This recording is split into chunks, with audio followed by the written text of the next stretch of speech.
Salut les Saiyans, bienvenue sur DB Times, vos vidéos sur Dragon Ball. Dans le Chrono Times d'aujourd'hui, toutes les infos DB liées à la journée du 1er avril, c'est y part.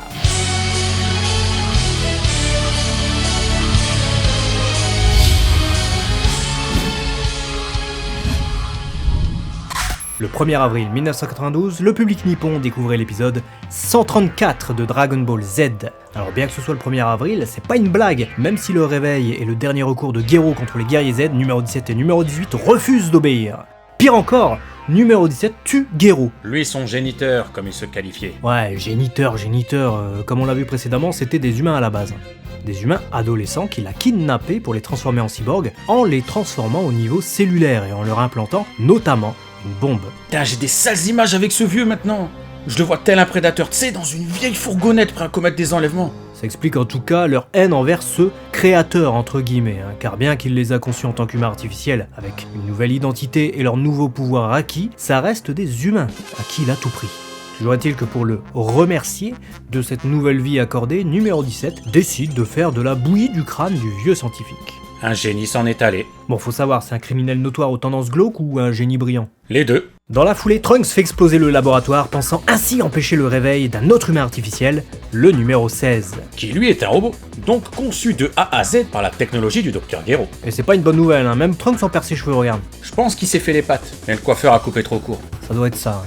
Dans la foulée, indemne après cette explosion suivie de cet éboulement, numéro 17 et numéro 18 sortent numéro 16 de son caisson. Et je dois dire que c'est là l'un des passages dont je me souviens le mieux parmi les épisodes que j'ai pu voir à la télévision quand j'étais petit. Faut dire, c'est la PLS monumentale à ce moment-là. Les deux plus grandes menaces du monde futur de Trunks viennent de se réveiller, et pire encore, il y a un humain artificiel que même Trunks ne connaît pas. Et de surcroît, il serait assez puissant pour causer la fin du monde, d'après Gero. Et puis cette musique issue du 5e film DBZ, la BGM M1213, elle a été créée pour le passage où Kula dispose de Piccolo et s'étend jusqu'au moment où Sozer détruit les Senzu, si vous vous souvenez. Putain, les frissons. Moins de frissons en revanche quand Yajirobe doit laver son écharpe dans la rivière car Trunks s'en est servi comme couche ou comme fundoshi. Comme quoi? Fundoshi, tu sais, c'est l'espèce de linge que portaient traditionnellement les hommes au Japon. Ah, comme celui que porte Yajirobe. C'est ça qu'il a ce style à la fois sumo, à la fois samurai, lonin, tout ça. Ouais, c'est un personnage typiquement d'inspiration japonaise, Yajirobe. D'ailleurs, son épée est un katana, comme ceux des samouraïs, et sa technique de tranche s'appelle le yai. Comme Zoro dans One Piece, quoi. Voilà, si tu veux. Bref, Trunks a pissé sur son écharpe et j'avoue que ça se fait pas. Hein. Déjà, qu'il l'appréciait pas spécialement, mais alors là... C'est le digne fils de Vegeta après. Il pisse littéralement à la figure des gens. Y a qu'à voir comment le prince parle aux trois humains artificiels en fin d'épisode. Voilà, j'avoue qu'on a déjà vu plus de respect. En tout cas, l'épisode se conclut sur Vegeta qui, transformé en Super Saiyan, vient chercher la fight. Reste à savoir s'il sera à la hauteur.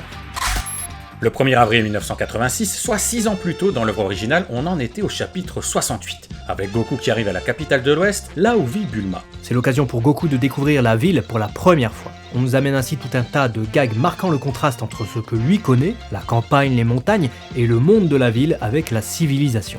Pas n'importe quelle ville en plus, la plus grande ville de la région Ouest dans le monde de Dragon Ball. Et comme on chercherait quelqu'un dans un village paumé de 50 habitants, Goku se met à demander à tout le monde où est-ce qu'il peut trouver Bulma. Naturellement, personne n'est en mesure de l'aider, jusqu'à ce qu'il tombe sur un agent de police fort serviable qui va le conduire jusqu'à la maison de Bulma, qui est... comment dire... Qui laisse sans voix. Ouais, on découvre que Bulma est la riche héritière de Capsule Corporation, et qu'elle vit donc dans la plus grande maison de la ville. Ce chapitre est assez savoureux car il contient pas mal de clins d'œil et de références, en plus des nombreux passages comiques. Déjà, il y a la ville très futuriste qui contraste totalement avec tout ce qu'on a vu jusqu'à présent dans Dragon Ball. Oui, ça marque bien la différence entre l'Est pauvre et rural qu'on a vu avec le mont Paozu et les autres lieux du début de la série, et ici l'Ouest, avec la ville et le côté occidental très marqué. C'est d'ailleurs sur ça que s'appuie Toriyama Sensei, le mont Paozu est d'inspiration traditionnelle chinoise, tandis que la capitale de l'Ouest est plus futuriste, plus américaine. On a un peu comme dans les Jetsons ou Blade Runner, un monde avec des voitures qui volent et des formes de bâtiments que l'on n'a pas dans nos villes modernes. Et Toriyama Sensei, qui est fan de Star Wars, va s'en donner à cœur joie ici, en mettant des engins tout droit sortis de la guerre des étoiles. Ouais, on a des sortes de land speeders qui sont ici, des voitures, et même une référence à Dracula avec ce gars, ou encore une nouvelle référence à Bruce Lee avec ce combattant expert en Kempo qui promet une récompense de 100 000 zeni à qui parviendra à le battre. Ça fait combien ça? Bah il paraît que les zeni c'est une transposition du yen, donc ça fait grosso modo un peu moins de 1000 euros. 1000 euros qui va se faire raqueter le pauvre. Ouais mais il défait les 2 bandits sans problème, le souci c'est qu'il donne ensuite les 100 000 zeni à une random, juste car il lui a indiqué où se trouvait l'agent de police. Putain, imagine tout ce que j'aurais pu faire avec cette somme. Oh, t'aurais pu t'acheter un mini tyrannosaure de compagnie, comme cette dame, ou dormir à l'hôtel Hilton, puisqu'il semble aussi exister en ce monde. Ouais, ou encore placarder des affiches Chrono Times tous les matins sur la chaîne YouTube DB Times. Un peu comme a fait le Beurre Studio ici, en mettant une affiche pour la diffusion de la série sur Fuji TV, chaque mercredi à 7h du soir. Du manga à l'anime il y a qu'un pas, et du manga au manga aussi d'ailleurs, hein, puisqu'entre la version publiée en premier lieu et les diverses rééditions qui sortent ensuite, il y a souvent des différences. Ici ça concerne le fond de la cover originale, qui était couverte de petits bâtonnets gris dans la version tankobon, ici ceux-ci disparaissent dans les éditions suivantes. Et la cover était aussi accompagnée d'un sous-titre, comme souvent, une phrase de Goku, qui disait « Avec mon Yoibo et le Kintoon, je suis Son Goku ». De quoi réaffirmer encore une fois que le coup de Son Goku qui voyage vers l'ouest, c'est clairement une référence au voyage en Occident, également appelé la pérégrination vers l'ouest.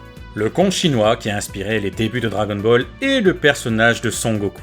Le 1er avril, c'est pas une blague non plus, on a aussi eu le seul et unique jeu Dragon Ball sur Mega Drive, Dragon Ball Z Buyuu Retsuden. En tout cas au Japon. Oui, car le jeu est ensuite sorti chez nous en Europe, sous le nom L'Appel du Destin. C'est un jeu de combat développé par Tosei Software et édité par Bandai, qui s'inspire des Super Butoden, notamment avec ses écrans splittés, mais sans pour autant reprendre sa mécanique de combo.